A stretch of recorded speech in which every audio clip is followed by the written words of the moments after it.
ஒரு சோறு வீணாக்காலே அண்டா. பச்சை வயல்கள் சூழ்ந்த ஒரு சின்ன கிராமம்.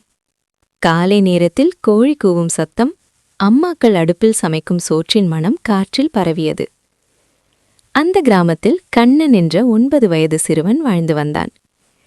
கண்ணன் புத்திசாலிதான், ஆனால் உணவின் மதிப்பு அவனுக்கு புரியவில்லை.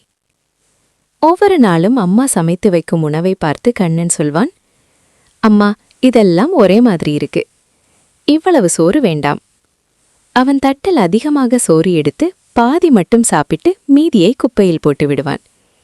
அம்மா மெதுவாக சொல்வார், கண்ணா, ஒரு சோறும் வீணாக்கக்கூடாது. ஆனால் கண்ணன் கவலைப்பட மாட்டான்.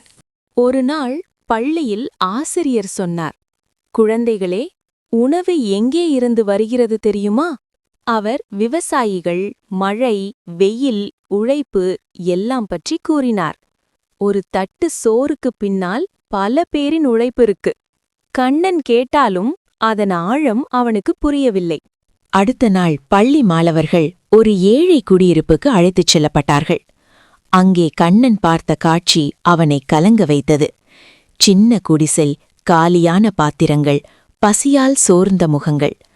ஒரு சின்ன பெண் மாலா கையில் ஒரு பழைய கிண்ணம் வைத்துக்கொண்டு நின்றாள். அவள் மெதுவாக சொன்னாள், அண்ணா, நேத்து இரவிலிருந்து சாப்பாடில்ல. அந்த வார்த்தைகள் கண்ணனின் இதயத்தை குத்தியது. அவனுக்கு திடீரென்று நினைவு வந்தது. நேற்று வீணாக்கிய சோறு, அம்மாவின் வார்த்தைகள், ஆசிரியரின் பாடம். நான் வீணாக்கிய ஒரு சோறு இந்த குழந்தையின் பசியை தீர்த்திருக்கும். கண்ணனின் கண்களில் கண்ணீர் வழிந்தது. வீட்டிற்கு வந்த பிறகு கண்ணன் அம்மாவிடம் சொன்னான், அம்மா, இனி நான் சாப்பாட்டை வீணாக்க மாட்டேன். அந்த நாளிலிருந்து தட்டில் எடுத்ததை முழுவதும் சாப்பிட்டான். சிறிய அளவில் மட்டும் எடுத்தான்.